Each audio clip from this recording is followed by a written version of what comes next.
segera maju ke tengah arena. Jantungnya berdegup kencang saat menyaksikan kandang naga itu mulai terbuka secara perlahan. Ternyata lawan yang harus ia hadapi adalah Monstrous Nightmare, seekor naga api raksasa yang terkenal sangat agresif dan begitu mengerikan. Dia berjalan mendekat sambil menatap tajam ke arah lawan. Semua penonton harap-harap cemas menantikan apa yang akan terjadi. Namun bukannya menyerang, tiba-tiba saja Hiccup membuang senjata dan juga perisai pelindungnya ketat. Kejadian tersebut membuat ayahnya kebingungan. Ditambah lagi saat naga itu semakin dekat, dia malah melepas helm kebanggaan Viking dan mulai menjulurkan tangan secara perlahan. Ternyata Hiccup ingin membuktikan kalau naga bukanlah monster jahat. Mereka makhluk yang punya perasaan dan bisa dijinakkan dengan kepercayaan. Tapi sebelum itu terjadi, Raja Viking keburu panik dan berteriak kencang. Seketika naga itu merasa terancam dan langsung mengamuk sambil menyemburkan api ke segala arah. Kemudian dia memburu Hiccup habis-habisan.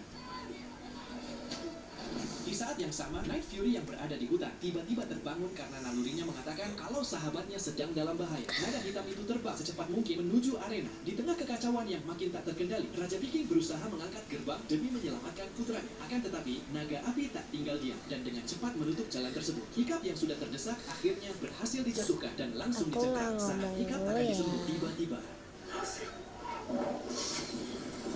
Night Fury menyerang Monstrous Nightmare dengan begitu ganas dan sangat agresif. Saking puasnya, naga api itu sampai ketakutan dan terpaksa kembali ke dalam kandang. Setelah itu, Hiccup menyuruh Night Fury segera pergi, tapi prajurit Viking keburu turun ke arena untuk menangkapnya. Mereka sudah lama mengincar sang naga hitam karena dia dianggap sebagai spesies paling berbahaya. Melihat anak buahnya kewalahan, Raja Viking pun ikut turun tangan. Dalam duel sengit itu, sang raja sempat menang dan hampir berhasil menghunuskan pedang. Namun, Night Fury memberontak sehingga situasi pun jadi berbalik. Ketika ayahnya akan disembur dengan api plasma, tiba-tiba Hiccup berteriak meminta Night Fury menghentikan serangan. Di detik itu juga dia langsung nurut. Tapi saat naga itu mulai tenang, tiba-tiba pasukan Viking memanfaatkan kesempatan untuk meringkusnya beramai-ramai. Saat berusaha menjelaskan kalau naga itu adalah temannya, Hiccup malah dimarahi oleh sang ayah. Dia pun tak bisa berbuat apa-apa dan hanya diam terpaku. Night Fury menatapnya dengan mata berkaca-kaca, seolah berkata, "Tolong selamatkan aku."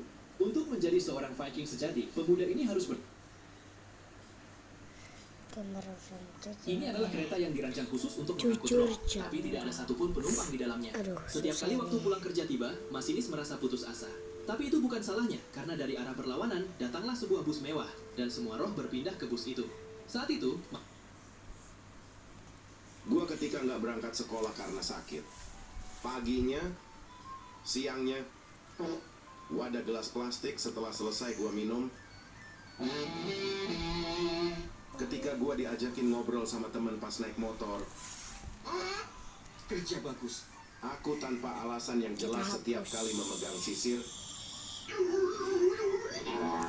Ini Fauzan sama Gilang kemana kok nggak ada di kelas? Mereka izin ke toilet book. Yang sebenarnya terjadi,